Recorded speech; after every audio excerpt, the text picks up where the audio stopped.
Hey guys, welcome to another video from Historic Militaria. Today we're going to be looking at a standard Mauser C96 Red 9 from World War I, and this one has got pretty much all the features that you would see on a typical Red 9 that was issued during World War I. These guns were made for the Imperial German Army in 9mm, so they've got the 9 stamped there on the grips, or burnt, or not exactly sure how that was put on there, but then filled in with red paint.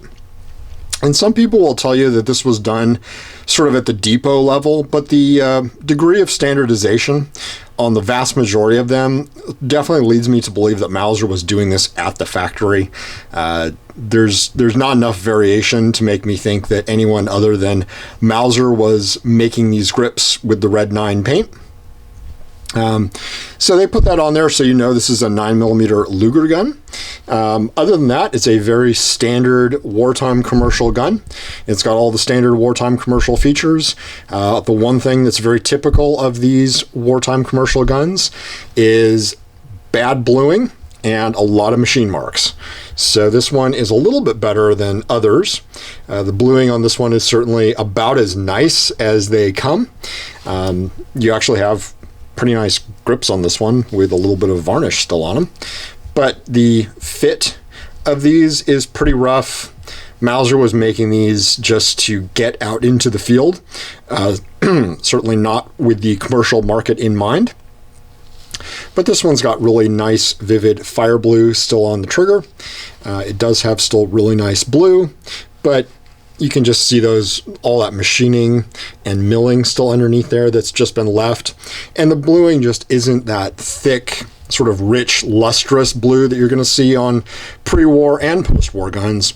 It's just sort of a dull finish almost that makes it look like the gun has seen a lot of use when it really hasn't.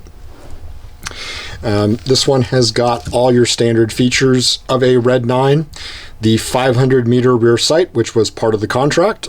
Pretty much all Red 9s are going to have a 500-meter rear sight. You've got your short extractor with your chamber markings there. This one's in the 89,000 serial number range. The interesting thing about this one is it's got a 1920 stamp on it. Now that means that this gun was actually, after World War I, the Allies decreed, for whatever reason, that Germany could not have long-barreled pistols in a military caliber. So, to comply with the Treaty of Versailles, a lot of these Red 9s were actually chopped down. The barrel would be cut off to about right here. Move your rear sight back to about there. They would get rid of this rear tangent sight and just sort of braze on a fixed rear notch sight here.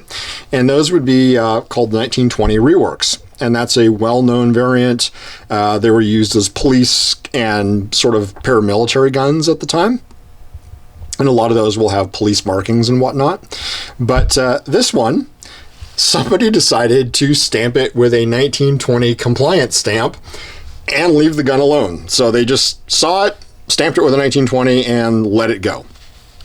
So that just kind of gives you an idea of how badly applied the rules of the Treaty of Versailles were followed in most cases.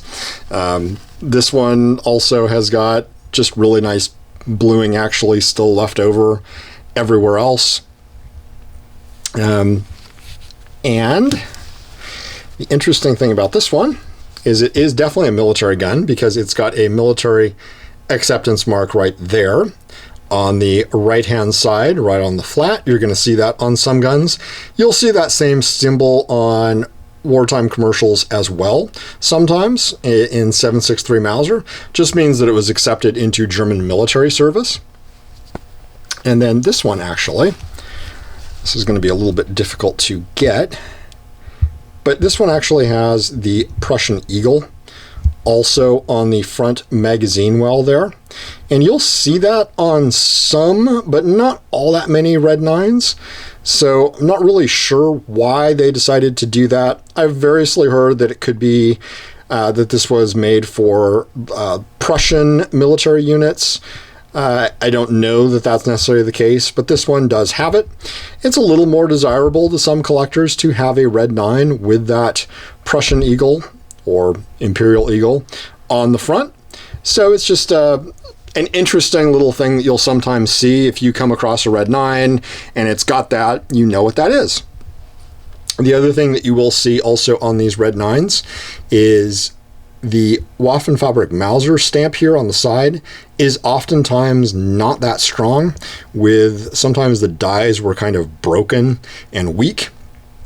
Like in this case, it almost looks like the gun has been reblued. It has not been, but the stamp was just sort of weak in areas, and it looks like it's been blued over, but it really hasn't been. It's just they were trying to get the guns out quickly, and they would stamp them, and that would be that. They weren't worried about the dies being real nice and tight. This one also, you can see really the amount of machining and just how fast this was gotten out into the field.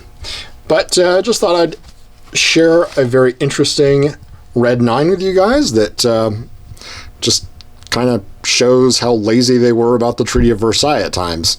And the 1920 stamps weren't always applied correctly. So if you enjoy seeing this, remember to like and subscribe. Love to hear your comments, so drop something in the comment section. And thanks for watching.